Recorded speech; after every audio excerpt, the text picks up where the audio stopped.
to Esdras. Chapter 13. It came to pass after 7 days, I dreamed a dream by night. Behold, a wind arose from the sea that moved all its waves. I saw, and behold, this wind caused to come up from the midst of the sea something like the appearance of a man. I saw, and behold, that man flew with the clouds of heaven. When he turned his face to look, everything that he saw trembled. Whenever the voice went out of his mouth, all who heard his voice melted, like the wax melts when it feels the fire. After this I saw, and behold, an innumerable multitude of people was gathered together from the four winds of heaven to make war against the man who came out of the sea. I saw, and behold, he carved himself a great mountain, and flew up onto it. I tried to see the region or place from which the mountain was carved, and I couldn't. After this I saw, and behold, all those who were gathered together to fight against him were very afraid, and yet they dared to fight.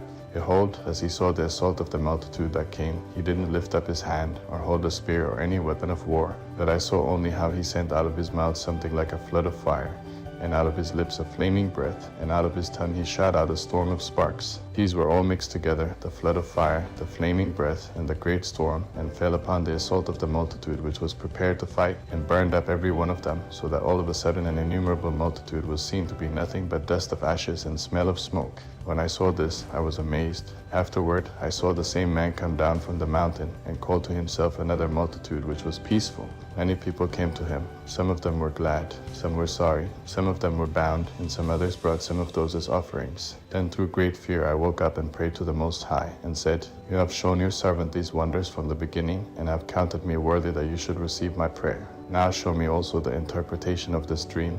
For as I conceive in my understanding, woe to those who will be left in those days. Much more woe to those who are not left. For those who are not left will be in heaviness, understanding the things that are laid up in the latter days, but not attaining to them. But woe to them also who are left, because they will see great perils and much distress, like these dreams declare. Yet is it better for one to be in peril and to come into these things, than to pass away as a cloud out of the world, and not to see the things that will happen in the last days. He answered me, I will tell you the interpretation of the vision, and I will also open to you the things about which you mentioned. You have spoken of those who are left behind. This is the interpretation. He that will endure the peril in that time will protect those who fall into danger, even those who have works and faith toward the Almighty. Know therefore that those who are left behind are more blessed than those who are dead.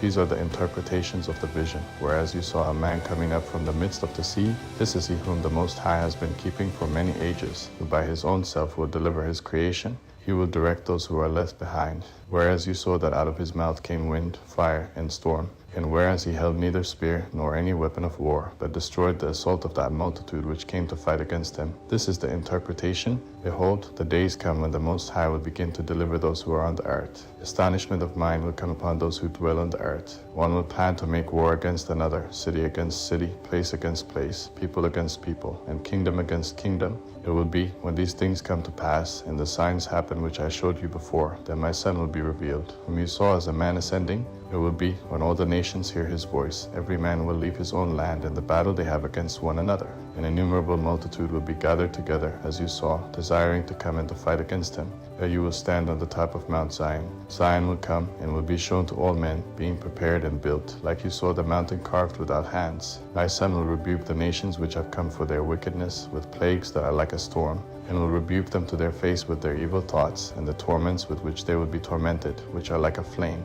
He will destroy them without labor by the law, which is like fire. Whereas you saw that he gathered to himself another multitude that was peaceful. These are the 10 tribes which were led away out of their own land in the time of Hosea the king, whom Salmanassar the king of the Assyrians led away captive, and he carried them beyond the river, and they were taken into another land. But they made this plan among themselves, that they would leave the multitude of the heathen, and go out into a more distant region, where mankind had never lived, that there they might keep their statutes which they had not kept in their own land. They entered by the narrow passages of the river Euphrates. For the Most High then did signs for them, and stopped the springs of the river until they had passed over. For through that country there was a long way to go, namely, of a year and a half. The same region is called Arzarth, and they lived there until the latter time. Now when they begin to come again, the Most High stops the springs of the river again, that they may go through. Therefore you saw the multitude gathered together with peace, that those who are left behind of your people are those who are found within my holy border. It will be therefore when he will destroy the multitude of the nations that are gathered together,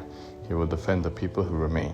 Then will he show them very many wonders. Then I said, O sovereign Lord, explain this to me. Why have I seen the man coming up from the midst of the sea? He said to me, as no one can explore or know what is in the depths of the sea, even so no man on earth can see my son, or those who are with him, except in the time of his day. This is the interpretation of the dream which you saw, and for this only you are enlightened about this. For you have forsaken your own ways, and applied your diligence to mine, and have searched out my law. You have ordered your life in wisdom, and have called understanding your mother. Therefore I have shown you this, for there is a reward laid up with the Most High. It will be, after another 3 days I will speak other things to you, and declare to you mighty and wondrous things. Then I went out and passed into the field, giving praise and thanks greatly to the Most High because of his wonders, which he did from time to time, and because he governs the time, and such things as happen in their seasons. So I sat there 3 days.